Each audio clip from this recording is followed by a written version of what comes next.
네로는 기원 후 37년 루키우스 도미티우스 아에노바르부스의 아들로 태어났습니다.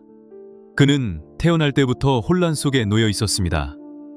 아버지는 폭력적이고 방탕했으며 어머니 아그리피나는 황제 가문의 피를 이어받은 야심 가득한 여인이었죠. 아그리피나는 단순한 귀족 부인이 아니었습니다. 그녀는 자신의 아들을 로마 황제 자리에 올리기 위해 그 어떤 수단과 방법도 가리지 않았습니다. 정략 결혼, 권력자 포섭, 정치적 암살. 그녀의 행보는 마치 장기판 위의 전략가 같았죠.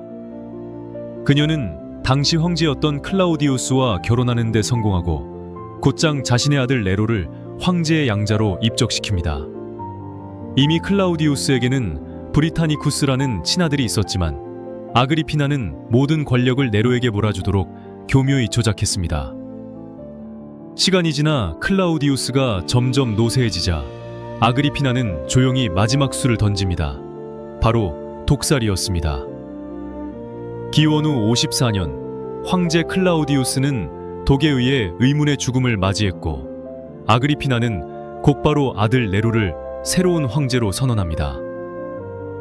이렇게 단 17세의 소년 네로가 로마 제국의 황제가 됩니다.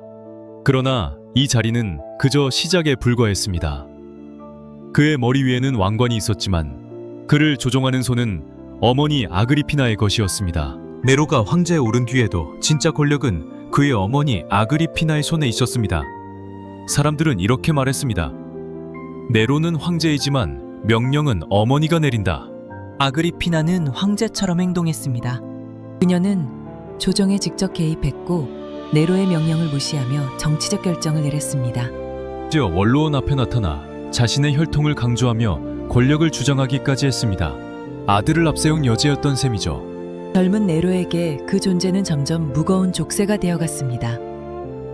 네로는 자신이 꼭두각시가 되었다는 생각에 분노했고 둘 사이에 부적절한 관계가 있다는 소문까지 돌기 시작했습니다. 이로부터 벗어나기 위해 네로는 최악의 결단을 내립니다. 처음에는 교묘하게 처리하려 했습니다. 그녀를 태운 배를 침몰시키는 계획을 세웠지만 아그리피나는 놀랍게도 그 배에서 살아 돌아왔습니다. 결국 그는 직접 자객을 보내 침실에서 어머니를 칼로 찔러 죽였습니다. 그녀의 마지막 말은 이렇게 전해집니다. 내 뱃속을 먼저 찔러라. 그 괴물을 낳은 곳이니. 네로는 이후 죄책감에 시달렸지만 그 누구도 다시는 그의 명령을 거스를 수 없었습니다. 기원 후 64년 7월 로마 시내의 상점가에서 작은 불이 시작되었습니다. 그러나 그 불길은 바람을 타고 삽시간에 퍼졌고 무려 6일 동안 꺼지지 않았습니다. 로마의 목조 건물들은 연쇄적으로 무너졌고 시민들은 비명을 지르며 거리로 쏟아져 나왔습니다. 도시는 폐허가 되었고 전통과 역사를 간직한 건축물들까지 하나둘 불길 속에 사라졌습니다. 근작실 수 없는 소문이 퍼지기 시작했죠. 황제 네로가 자신의 황궁을 확장하기 위해 일부러 불을 질렀다는 이야기였습니다. 불이 번지는 동안 그는 궁전 발코니에 서서 리라를 연주하며 도시가 불타는 광경을 지켜봤다고 전해집니다. 하지만 네로는 책임을 인정하지 않았습니다. 그는 기독교인들에게 죄를 뒤집어 씌우며 그들을 박해하기 시작했습니다. 수많은 기독교인들이 붙잡혀 십자가에 매달리고 야수에게 던져지고 심지어는 불에 태워져 생을 마감했습니다. 이 참혹한 박해 속에서